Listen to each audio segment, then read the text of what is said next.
Welcome back to another lifting video. So, this video, I'm going to teach you how I do bench while doing bench for practical and whatever you need it for, really. So, first is setting up the bench.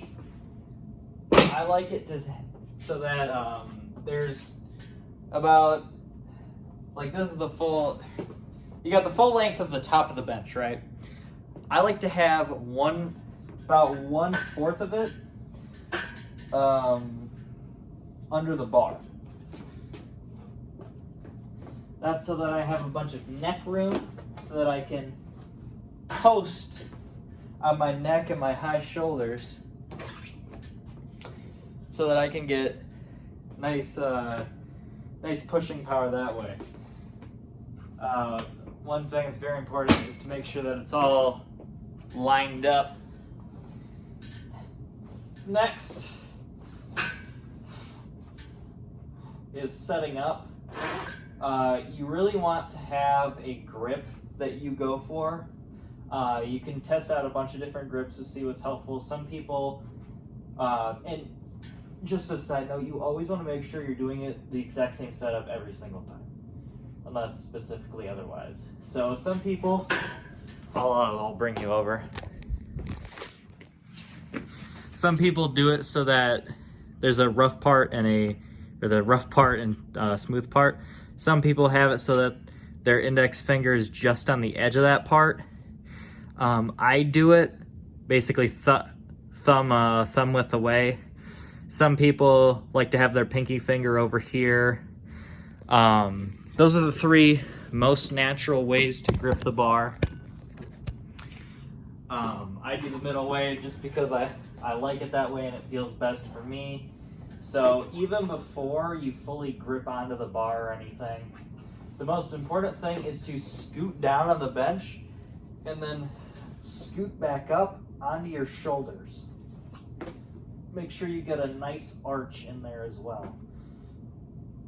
I'm not sure if you guys can see it from that angle, so I'll get a chair to better describe where I'm at. So I got this here. I'm scooting down the bench, and then I'm scooting up on my shoulders. My shoulders are also on the bench, by the way. You don't want to move them any forward upwards or you're losing your arch, which increases bench press power. So you're all locked in, you got your arch, and make sure to keep your butt on the bench. That's powerlifting regulation. I guess if you're not a powerlifter, you don't have to, but I'm not sure if there's any studies of there being increase in power if your butt's on the bench, but you can check it out. I'm not going to tell you if it's right or wrong for you, but for powerlifters in specific, you have to keep your butt on the bench. Another thing is that you want to make sure that your legs are as close to your butt as possible. So I slide up, I kind of get the grip, but I don't fully grip on yet. And I'm moving my feet as close to my upper body as I can. This is so that I can get really good leg drive. So when I get up, I'm actually slightly pushing with my legs.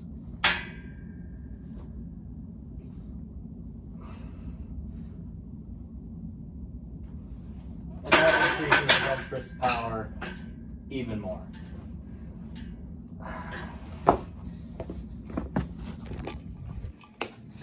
So with all that setup in mind, I'm gonna warm up and show you guys what that looks like in totality.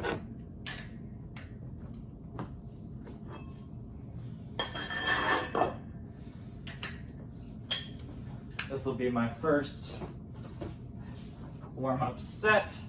Obviously, if you don't bench press a lot or you're getting into bench press, do not start with 135 on the bar.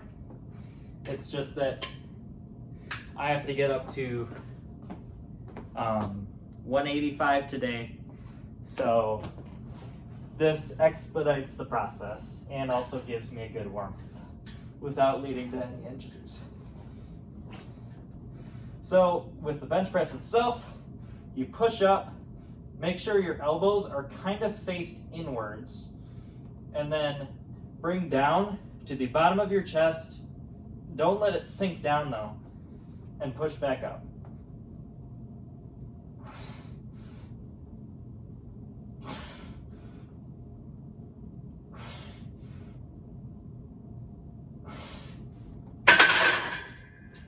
Remember, it's totally fine if warm-ups feel off a little bit. Sometimes that happens. Sometimes it's even that like 225 on like a squat feels worse than having like a top set of like 275. Warm-up sets are weird. It happens. This is 165. You want to treat every weight as though it's the same, but of course weight gets heavy.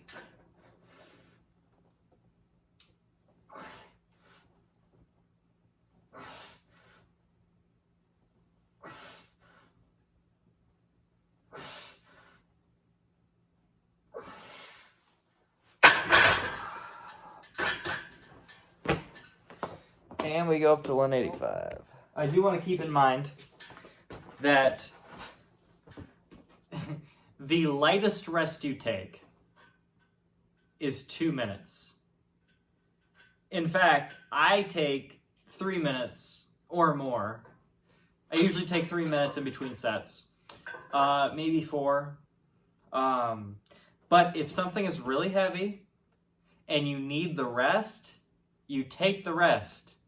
Because this isn't bodybuilding. You're not doing this for hypertrophy or doing it as like, I wouldn't say like, you can have a quick powerlifting workout. Usually they don't end up that way. Usually it ends up as an hour or hour and a half.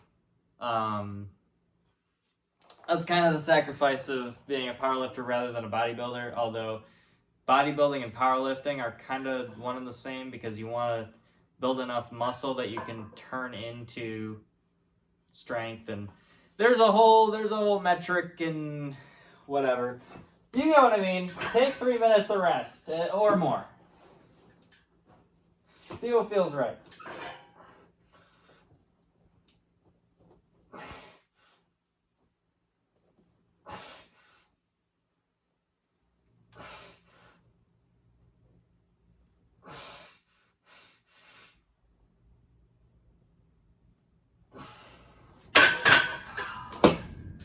One thing that helps me sometimes is really focusing and keeping the bar even. I had a problem with that in the beginning. Sometimes I do have a problem with that still. Trying to get better at it though, but whatever. Yeah. I actually forgot to say is that I keep my bench grip usually right around here. This is where the bar rests. Gripping the bar as hard as you can also helps recruit some muscles, or so I was told by one of my coaches. It's helped me, so give it a try. Maybe it works for you.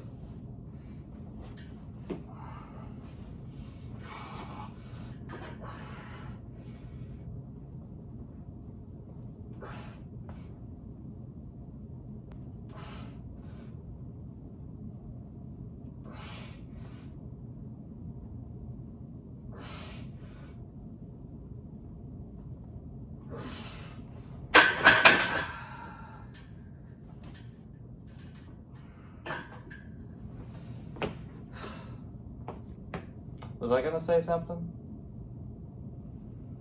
Oh, yes. If you're doing powerlifting, you gotta make sure you're resting the bar on you for maybe a second, then pushing up, just because you wanna do it how you're gonna do it in competition, if you're gonna do competition. If you're not, whatever, you listen to me or not, it doesn't matter since you're not doing competition. But if you're doing competition, I'm gonna shut up. Third set. Again, I slide down. Some people, or I guess, slide up before. I like sliding down and then sliding into it.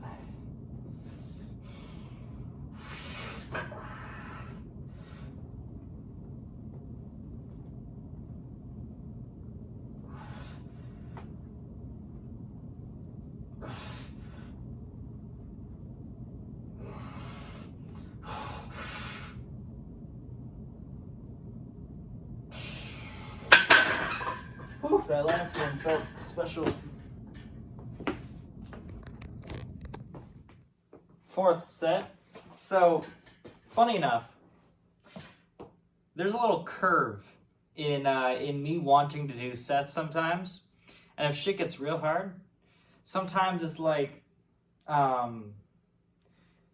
okay, I can do it, and then that second or third set, I'm like, oh god, this sucks, and then the fourth or fifth set's fine because it's like, oh, I'm closing out.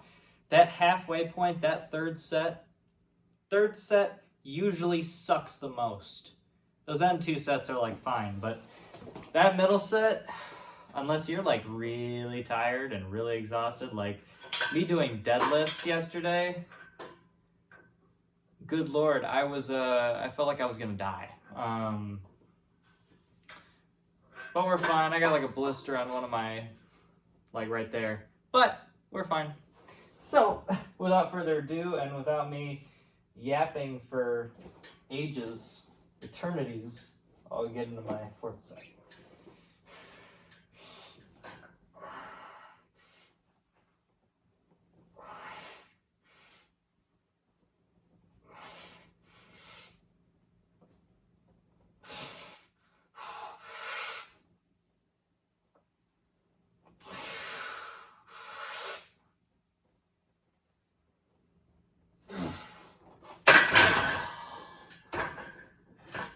That also felt special, although I only have one more set, so that makes me happy.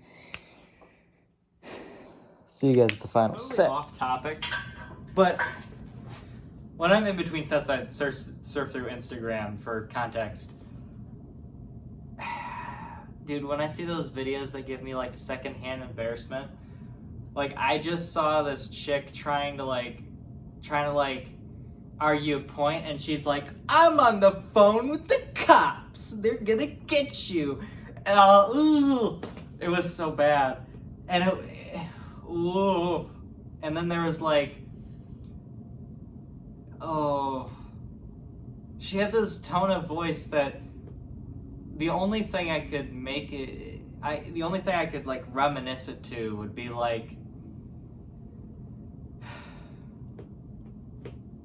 I don't know, it was just some cringy person. The secondhand embarrassment I get from other people is so bad. Like those people that like dance in school to like Living Tombstone songs, because I love those songs. Don't dance to them in school. You're gonna get bullied, and it never looks good. Don't do it ever. It's cringy. Dance in your own time.